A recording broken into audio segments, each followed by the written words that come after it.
Hoy les voy a contar, a modo de introducción, un poquito de mi infancia. Y no son cosas lindas, pero para ir entrando en el tema. A mí me tocó, por ejemplo, crecer en una familia disfuncional, con padres separados. A la edad de 5 años, mis padres se separan. Y recuerdo que desde ese momento perdí el concepto de familia, ¿no? Perdí una referencia muy importante. Bueno, mi padre la verdad que era un buen hombre, pero tenía algunas cositas, ¿no? Le gustaba el juego, la noche. Bueno, y vamos a parar ahí.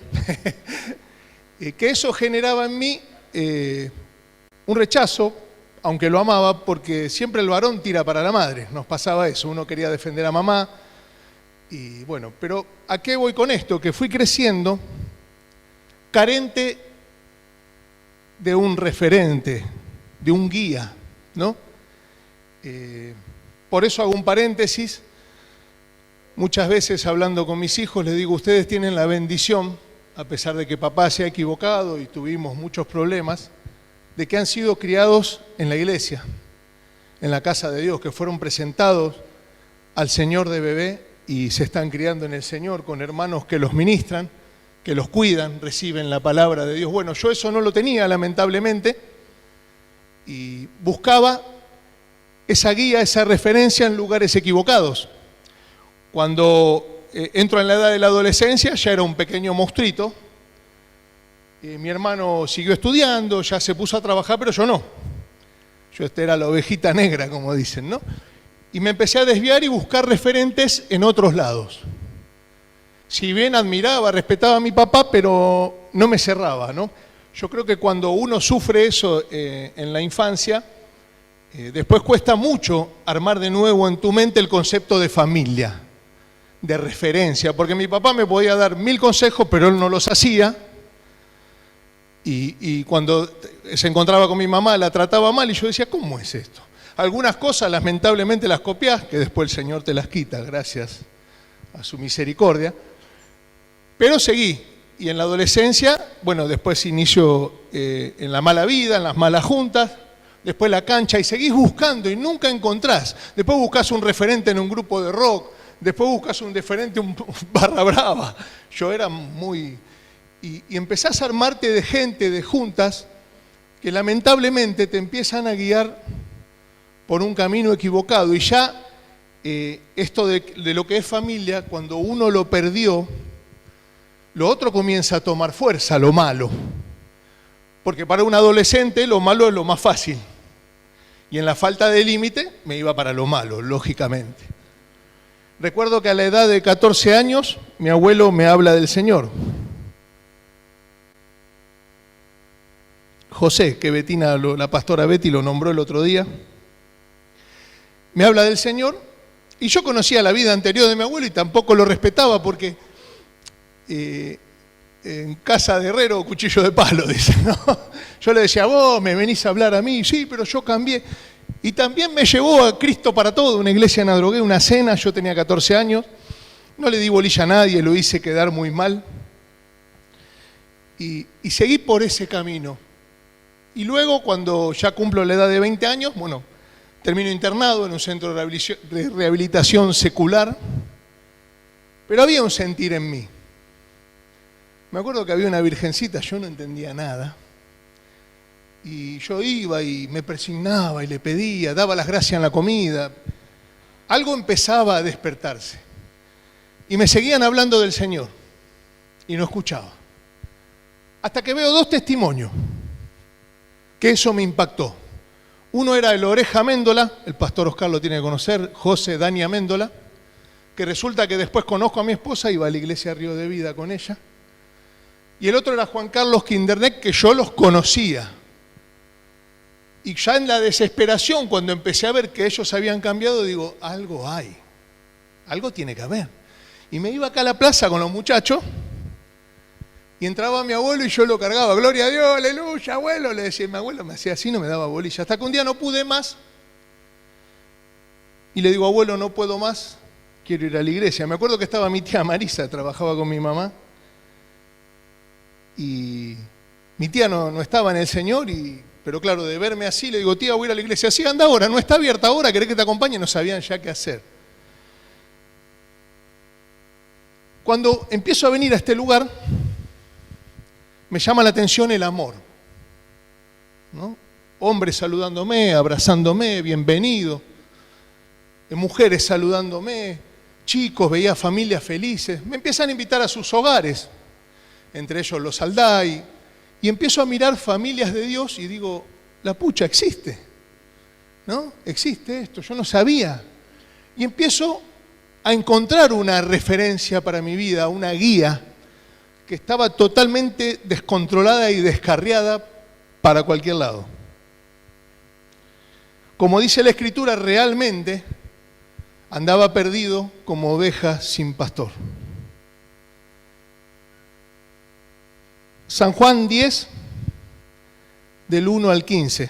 Esta es la nueva versión internacional. Ciertamente les aseguro que el que no entra por la puerta al redil de las ovejas, sino que trepa y se mete por otro lado, es un ladrón y un bandido.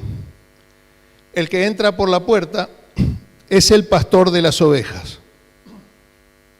El portero le abre la puerta y las ovejas oyen su voz. Llama por nombre a las ovejas y las saca del redil. Cuando ya ha sacado a todas las que son suyas, va delante de ellas. Y las ovejas lo siguen porque reconocen su voz. Pero a un desconocido jamás lo siguen. Más bien huyen de él porque no reconocen voces extrañas. Jesús les puso este ejemplo porque ellos no captaron el sentido de sus palabras, no entendían. Por eso volvió a decirles, ciertamente les aseguro que yo soy la puerta de las ovejas. Todos los que vinieron antes de mí eran unos ladrones y unos bandidos, pero las ovejas no les hicieron caso. Yo soy la puerta. El que entre por esta puerta, que soy yo, será salvo, se moverá con entera libertad y hallará pasto. El ladrón no viene más que a robar, matar y destruir. Yo he venido para que tengan vida y la tengan en abundancia. Yo soy el buen pastor. El buen pastor da su vida por las ovejas. El asalariado no es el pastor y a él no le pertenecen las ovejas. Cuando ve que el lobo se acerca, abandona las ovejas y huye. Entonces el lobo ataca al rebaño y lo dispersa. Y ese hombre huye porque siendo asalariado no le importan las ovejas. Yo soy el buen pastor, conozco a mis ovejas y ellas me conocen a mí. Así como el Padre me conoce a mí y yo le conozco a él y doy mi vida por las ovejas. Muy resumidamente, la función de un pastor es la de guiar, cuidar y alimentar a sus ovejas. Le puse como título a este mensaje, no se aceptan imitaciones. Referido a esto, ¿no?, que les contaba en la introducción, que no se acepta ningún otro referente, ninguna otra doctrina que no sea la de Jesucristo. Les voy a contar una intimidad. Hace 3 semanas estaba orando en mi cuarto y dentro mío sentí una voz que me dijo, andá los evangelios recurrentemente. Y esa voz me dijo, si la gente no se lleva a Jesús, no prediques más. Y ahí comencé a comprender. A mí Dios a veces me habla así, hermano. Parece duro, pero se nota que a mí me tiene que tener cortito. Y ahí comencé a comprender. Mucho Antiguo Testamento que está bien, está muy bien. Muchas explicaciones, muchas cosas que yo había aprendido antes, pero acá el que tiene que ser exaltado y glorificado es el Señor Jesucristo. Él merece toda gloria y honra. Él es el Evangelio, Él es la buena noticia. Él es Señor de señores. Así que le doy gracias a Dios, porque me habló. Entré en crisis después, porque tenía que dejar un montón de cosas, sacarme, y empecé a orar, Señor, guíame. Y empecé a leer los Evangelios, por supuesto. Pero le doy gracias a Dios porque en su amor me sigue guiando a pesar de lo que soy. 2 capítulos antes, en el 8, Jesús entra a un templo a enseñar. Y aparece esta historia muy conocida de la mujer adúltera, que los fariseos los traen al Señor y la quieren matar porque era la tradición la judía, la quieren apedrear porque fue sorprendida en el mismo acto de adulterio. Jesús escribe en el piso y luego les dice: el que esté libre de pecado, que arroje la primera piedra, y no quedó ninguno. Después declara: yo soy la luz del mundo, el Padre me envió. Esto revolucionaba a los judíos y a los fariseos. Yo soy de arriba, ustedes de aquí abajo, por eso no entienden. Luego hay una disputa y Jesús termina ese capítulo diciendo, que acá se terminaron todos de sacar, tocando al patriarca, al padre Abraham, pero bien, diciendo la verdad: antes que Abraham naciera, yo soy. Los judíos lo querían apedrear y Jesús salió a escondidas del templo. En el capítulo 9, Jesús sana a un ciego de nacimiento. Esa famosa historia que los fariseos lo interrogan 2 veces, interrogan al padre, el padre le dice: él ya es mayor, interróguenlo a él. Y este ciego en un momento dice: no sé, lo único que sé es que yo antes no veía y ahora veo. Luego tratan a Jesús de pecador y dicen que Moisés había sido enviado por Dios y Jesús no, barbaridades. Y terminan expulsando al ciego del templo. Al ser expulsado o excomulgado del templo, significaba que no podía participar ni de la vida religiosa ni social, que en ese entonces era la vida de los judíos. Quedaba excluido de la sociedad este muchacho, solo por el hecho de ser sanado, nombrar a Jesús en el templo, que los judíos lo habían prohibido. Luego les habla a los fariseos sobre su ceguera espiritual. En ese contexto picante, ¿no? Candente, adverso, tenso, Jesús usa esta alegoría: yo soy el buen pastor, para explicar que él era el verdadero pastor de las ovejas, el enviado, el Hijo de Dios. Los versículos del 1 al 5 dicen así, lo vamos a leer de nuevo. Ciertamente les aseguro que el que no entra por la puerta al redil de las ovejas, sino que trepa y se mete por otro lado, es un ladrón y un bandido. El que entra por la puerta es el pastor de las ovejas. El portero le abre la puerta y las ovejas oyen su voz. Llama por nombre a las ovejas y las saca del redil. Cuando ya ha sacado a todas las que son suyas, va delante de ellas y las ovejas lo siguen porque reconocen su voz. Pero a un desconocido jamás lo siguen. Más bien huyen de él porque no reconocen voces extrañas. En esa época se estilaba tener un redil público en distintas ciudades. Y los pastores que vivían en esa ciudad, por la noche, dejaban su rebaño en el redil y se iban a pasar la noche a sus hogares. A la mañana siguiente iban, y había un portero que trabajaba cuidando las ovejas, que abría y cerraba la puerta, iban a retirar su rebaño. Cada pastor llamaba a las ovejas por su nombre, las ovejas conocían su nombre y le seguían. Hoy usan otros métodos, pero en ese tiempo era así. El pastor llama por su nombre a las ovejas. Sea la primera vez que estamos en la iglesia, la 20ª, no sé, o hace 20 años que vengo, estoy acá porque Jesús me llamó por mi nombre. El apóstol Pablo dijo que fuimos predestinados para ser hechos hijos de Dios. Jesús dijo que no lo elegimos nosotros a Él, sino que Él nos eligió a nosotros. Las ovejas lo siguen porque reconocen su voz. Jesús nos llama. Es nuestro deber, al escucharlo, seguirle y obedecerle. El versículo 7 dice: yo soy la puerta de las ovejas. Jesús es la puerta de entrada al cielo, el único camino al Padre. Si yo voy hacia otro país y quiero llamar a Buenos Aires, tengo que marcar una característica, el 011. Bueno, el 011 al cielo es Jesucristo. No hay otra forma de llegar a Dios. Hechos dice que no hay otro nombre bajo el cielo dado a los hombres en quien haya salvación, que el Señor es Jesucristo. Juan 14:6. Jesús dijo: yo soy el camino, la verdad y la vida. Nadie viene al Padre sino por mí. Efesios 2:18. Porque por medio de Él los unos y los otros tenemos nuestra entrada al Padre en un mismo espíritu. Versículo 8. Todos los que vinieron antes de mí eran unos ladrones y bandidos, pero las ovejas no les hicieron caso. Aquí Jesús se refiere a líderes religiosos, ¿no?, o falsos pastores que andaban rondando.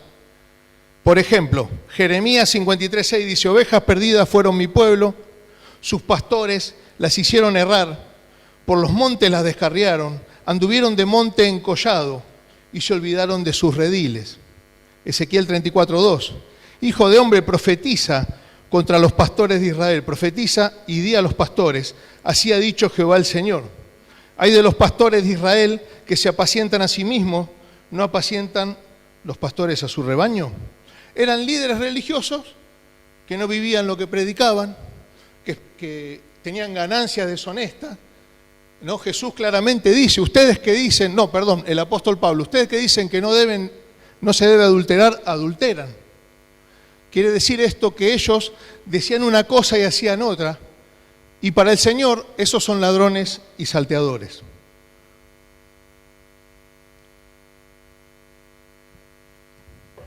Hechos 5, del 36 al 37. Porque hace algún tiempo Teudas se levantó pretendiendo ser alguien, y un grupo como de 400 hombres se unió a él, y fue muerto. Y todos los que lo seguían fueron dispersos y reducidos a nada. Después de este se levantó Judas el Galileo en los días del censo, y llevó en pos de sí mucho pueblo. Pereció también él, y todos los que le obedecían fueron dispersados.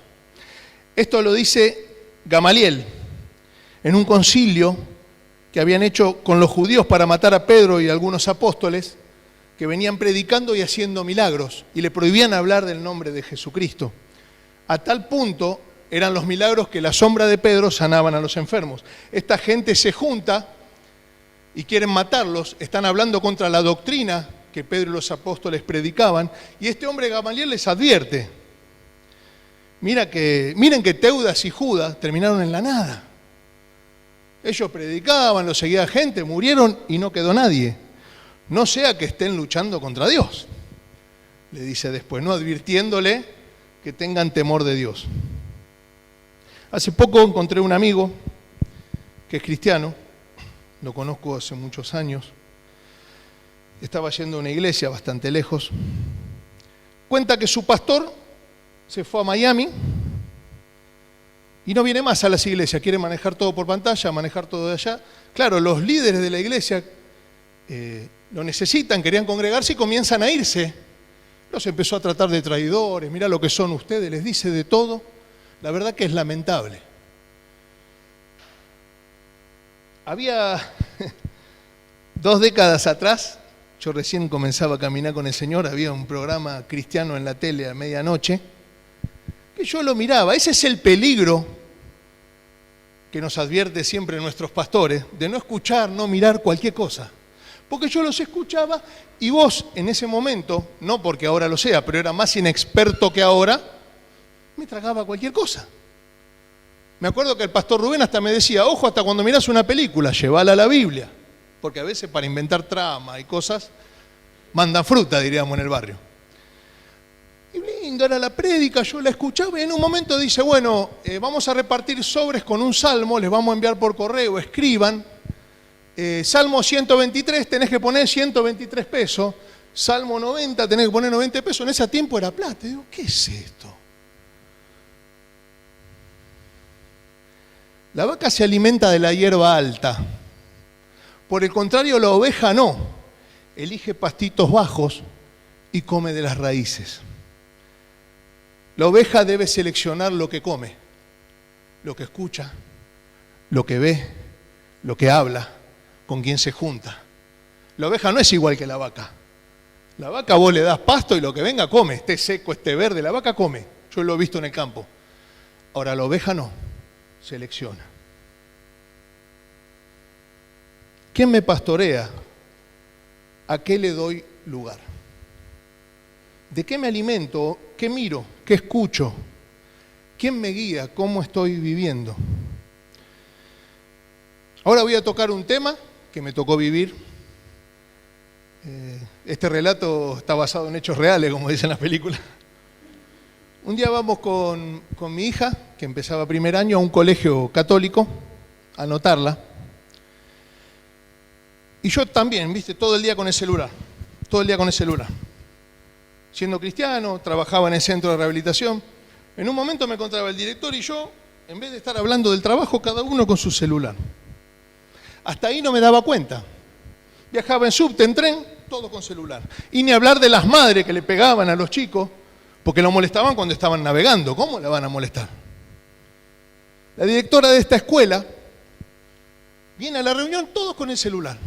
Éramos distintos alumnos y padres que íbamos a inscribirlos. Supuestamente yo no lo escribí ahí. Pero dijo una gran verdad y ahí empecé a abrir los ojos.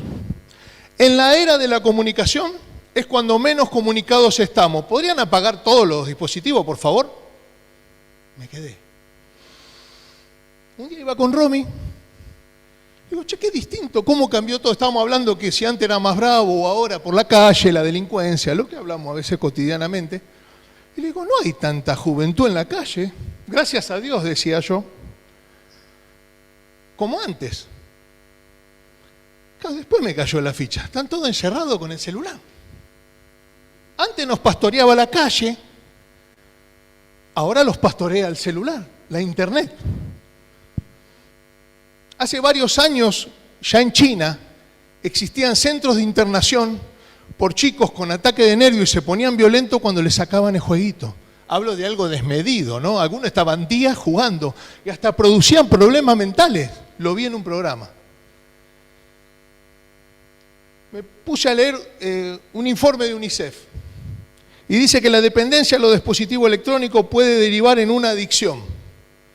Distorsiona el comportamiento y las relaciones en niños y adolescentes y que puede producir depresión, ansiedad infantil, trastornos afectivos, déficit de atención, etcétera, etcétera, y no quise anotar más porque ya eran más fuertes. Y era un poco extremo.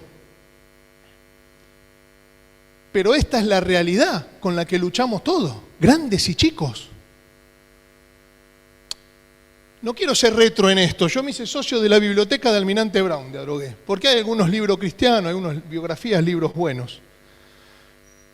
Está vacía, no entra nadie, ya no leen.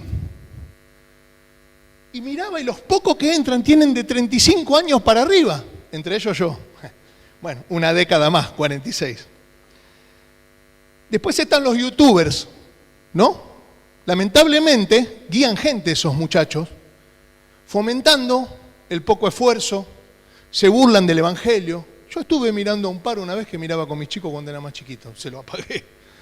Por supuesto no tengo mucha paciencia con esas cosas. Y hablan de que hay youtubers millonarios. Yo no conozco ninguno. ¿Ustedes conocen algún youtuber millonario? Es como el premio de la Coca-Cola. Destapá la Coca-Cola, te ganó $1.000.000. Nunca conocí a nadie. Ahora sí me gané un vasito, pero lo tuve que ir a pagar. Ploné plata, lo habré pagado al costo, pero lo pagué. No me regalaron nada. Una vez, unos hermanos que no eran de esta iglesia, claro, me dice, che, mirá con tus chicos un programa, Luisito Comunica. Uno de Rulito, no sabe qué lindo, qué simpático.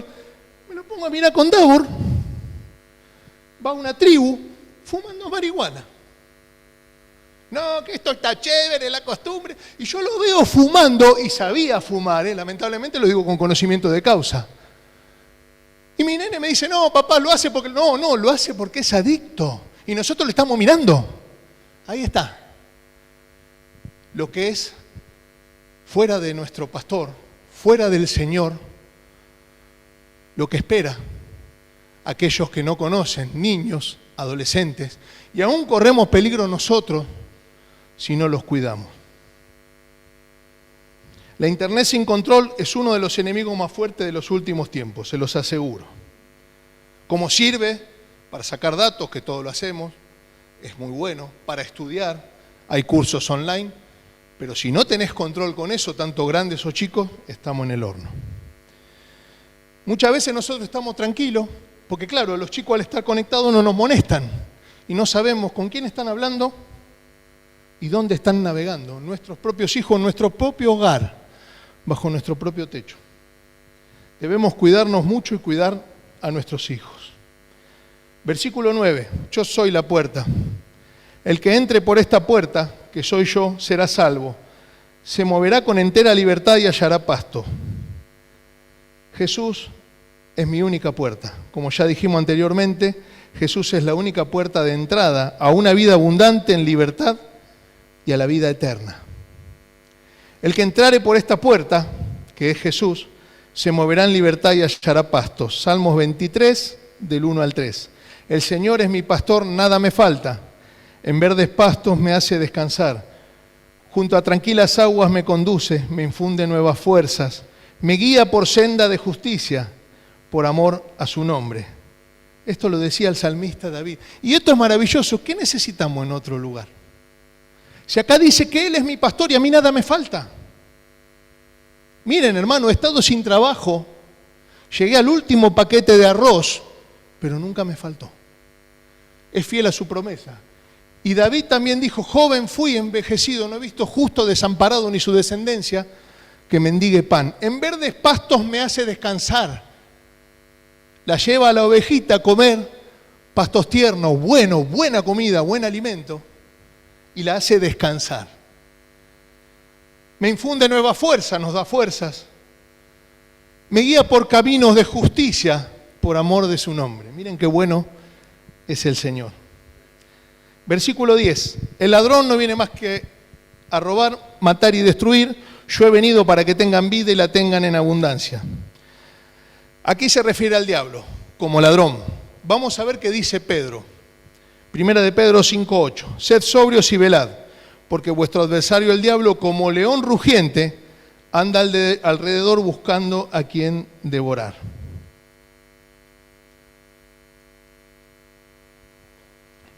Hace un tiempo estaba mirando un documental, a veces engancho alguno y lo miro, de cómo leones iban a cazar búfalos. Iban un par de leones o leonas. Claro, el búfalo es un animal fuerte. Y en manada se hacen más fuertes. Y mostraban cómo los leones iban en manada y los búfalos le hacían frente y hasta a veces los corrían a los leones. Entonces, ¿qué hacían? El león esperaba o que un búfalo se corra de la manada, o que cruce un arroyo y se estanque en el barro, iban 3 o 4 y lo mataban.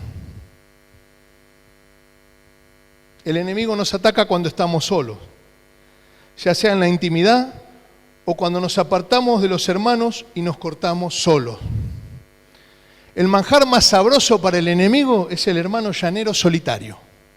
Es una pechuguita grillada, porque se la sabe toda, se corta solo, no hace caso, no pertenece, no se integra, y eso es un peligro enorme. Espiritualmente hablando, yo no puedo ir a servir al Señor si no estoy en sujeción espiritual, si no tengo permiso de mis líderes o pastores.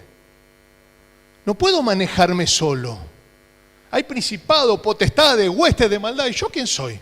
Una vez hace muchos años crucé un pastor en un colectivo y yo estaba, como le llamamos, que está mal, el primer amor, porque tiene que ser siempre ese amor y esa pasión, el pastor Pelosi, Juan Pelosi.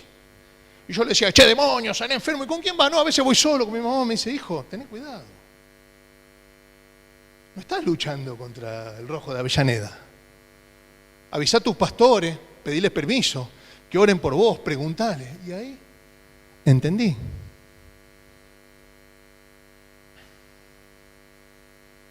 La Reina Valera dice que el ladrón viene a hurtar, matar y destruir. Busqué uno de los sinónimos de hurtar, y es ratear. Esta palabra viene de la rata, de ese bicho tan feo y despreciado. ¿Y por qué hace referencia a esta palabra, rateo? Es porque son hurtos que no menoscaban demasiado. Vieron que cuando entra una rata come un poquito, es más, cuando le pones veneno, le pones 2 o 3 granitos, listo, alcanza, o una pastillita. O recuerdo cuando decían, sí, este ratero le robó la cartera, esperó la oportunidad. Tenía un restaurante, no le voy a decir dónde, de un amigo, por las dudas que haya ido alguno. No, hace 2 décadas atrás. Pusieron un restaurante y nosotros nos quedábamos a pintar las sillas, las mesas, cuando recién abrían. Y ya había movimiento de comida y no era muy limpio el cocinero. Y un día prendo la luz a la noche, oh sorpresa, roedores a la vista. Cuando se apaga la luz, es cuando viene esa rata, esos roedores. La Biblia lo llama andar en tinieblas. ¿Para qué vino Jesús? Lucas 1:79. Para dar luz a los que habitan en tinieblas y en sombra de muerte, para encaminar nuestros pies por caminos de paz. San Juan 3:19. Y esta es la condenación, que la luz vino al mundo y los hombres amaron más las tinieblas que la luz, porque sus obras eran malas. Cuando apago la luz, aparece el ladrón, el ratero. Si me aíslo o apago la luz, como al búfalo, me caza. Hebreos dice que debemos despojarnos de todo peso y del pecado que nos asedia. Gálatas, que debemos llevar las cargas y orar unos por otros y cumplir así la ley de Cristo, que es la ley del amor. Mateo 11:28, el Señor nos dice que vayamos a Él a entregarle nuestras cargas y descansar. Las tinieblas y la oscuridad en mi vida se comienzan a gestar cuando me cierro, me aparto de los hermanos, no confieso y no busco a Dios. Ahí se comienza a apagar la luz. Ahí se prende la alarma. Estoy en peligro. Y el enemigo que viene a robar, me quiere robar mis sueños, la santidad, la esperanza, la fe. En cambio, cuando enciendo la luz, comienzo a buscar de Dios. Busco apoyo en hermanos. Y detecto lo que me pasa y lo confieso, el enemigo huye porque no soporta la luz de Cristo. Una de las definiciones de pecado es errar al blanco. ¿Qué es lo contrario a errar? Acertar. Y para poder acertar debo ser puntual y específico. Me acuerdo que mi primo es guía profesional de casa y antes de conocer al Señor yo iba a casar con él, no entendía nada, pero iba. Y para poder cazar, tenías que ir a un árbol, poner un sticker con el tiro al blanco, yo tenía poca paciencia. Tenías que calibrar la mira, después tirar hasta que la mira esté bien calibrada. Después de calibrar la mira, no la podías ni rozar porque se descalibraba de nuevo. Y antes de cazar la presa, no tenías que respirar. Era todo un curso, era antes de ir a cazar. Para poder acertar el tiro y lograr el objetivo, antes hay toda una preparación. Para vivir en la luz debo abandonar lo contrario, las tinieblas, siendo sincero con Dios y buscando ayuda, lo repito otra vez, y apoyo en los hermanos. Si yo pude salir una y otra vez, fue por la oración, la ayuda, la palabra y el apoyo de los hermanos. Versículos, primero el Señor, perdón, porque el Señor usa a los hermanos, se entiende. Del 11 al 13, yo soy el buen pastor da su vida por las ovejas. El asalariado no es el pastor y a él no le pertenecen las ovejas. Cuando ve que el lobo se acerca, abandona las ovejas y huye. Entonces el lobo ataca al rebaño y lo dispersa. Y ese hombre huye porque siendo asalariado no le importan las ovejas. El asalariado era un trabajador que recibía un salario por su labor. No era el dueño de las ovejas, era alguien que el dueño le pagaba para que cuide su rebaño. Y no era lo mismo que lo cuide el dueño, ¿no? Como decía el dicho, el ojo del dueño engorda el ganado, ¿no? Y es verdad, yo he conocido gente con empresas que se iban de vacaciones, volvían y tenían que apagar todos los incendios y los desastres que le habían hecho, no en todas, ¿no? Pero en estos casos cercanos sí. Jesús dice que cuando viene el lobo, este hombre, el asalariado, huye porque las ovejas no son de su propiedad. Por ejemplo, el rey David cuidaba las ovejas de su padre Isaí. Cuando Goliat desafía al ejército de Israel, David viene y dice, ¿qué están dando de recompensa? Se iba a casar con la hija del rey, no iba a pagar impuestos. Y todos comienzan a subestimar a David. Y David le dice al rey, mire, mi rey, que cuando yo cuidaba las ovejas de mi padre, venía un león, un oso y lo hería, y si era necesario y me atacaba, lo mataba. Mirá qué nene era David. Era un muchacho y mataba a un oso o a un león, pero como dijo el pastor la otra vez, en el nombre de Jehová de los ejércitos. 14 y 15. Yo soy el buen pastor, conozco a mis ovejas y ellas me conocen a mí. Así como el Padre me conoce a mí y yo lo conozco a él y doy mi vida por las ovejas. Primera de Pedro 5:4. Cuando aparezca el príncipe de los pastores, vosotros recibiréis la corona incorruptible de gloria. Acá Pedro usa la expresión príncipe El príncipe era de la nobleza y es hijo de un rey. El príncipe está sobre los demás. La versión NBI dice el pastor supremo, cuando aparezca el pastor supremo. Él es el pastor de pastores, rey de reyes y señor de señores. Jesús es nuestro dueño, somos sus ovejas. Nos compró por una suma incalculable, su sangre derramada en la cruz. Jesús es nuestra guía, Jesús es nuestro alimento, el pan de cada día. Nosotros como ovejas debemos escuchar su voz, obedecerle y seguirle. Y a modo de conclusión vamos a ver 2 versículos más. San Juan 10, 17 y 18, para cerrar todo este concepto. Por eso me ama el Padre, porque entrego mi vida para volver a recibirla. Nadie me la arrebata, sino que yo la entrego por mi propia voluntad. Tengo autoridad para entregarla y tengo también autoridad para volver a recibirla. Este es el mandamiento que recibí de mi Padre. Dios a Jesús le dio un mandamiento: venir a la tierra en forma de hombre y morir y resucitar por toda la humanidad, para que todo aquel que cree sea salvo. Por eso dice Filipenses, lo exaltó hasta lo sumo y le dio un nombre que es sobre todo nombre, para que en el nombre de Jesús toda rodilla se doble, de los que están en los cielos, en la tierra y debajo de la tierra, y toda lengua confiese que Jesucristo es el Señor, para gloria del Dios Padre. Hace muchos años atrás, recién comenzaba a caminar con el Señor, 2002, 2003, estaba limpiando, mi mamá estaba en un local acá en la casa en ese entonces Betina era soltera, en lo de Marisa tenía un local, y estábamos limpiando que teníamos un videoclub y había cerrado. Y se acerca un vecino, y yo comienzo a hablarle del Señor. Me dice, muy respetuosamente, me dice, no me hablé de ese Jesús que se dejó matar por los romanos. Le digo, no, pará, le digo, a vos te cambiaron el libreto. Le digo, Jesús no se dejó matar, Él puso su vida por vos y por mí. Le entro a predicar el Evangelio. Lo rechazó rotundamente. A los 3-4 días ese hombre murió, lamentablemente. El diablo le cambió el chip, le cambió la historia, le mintió y él se lo creyó.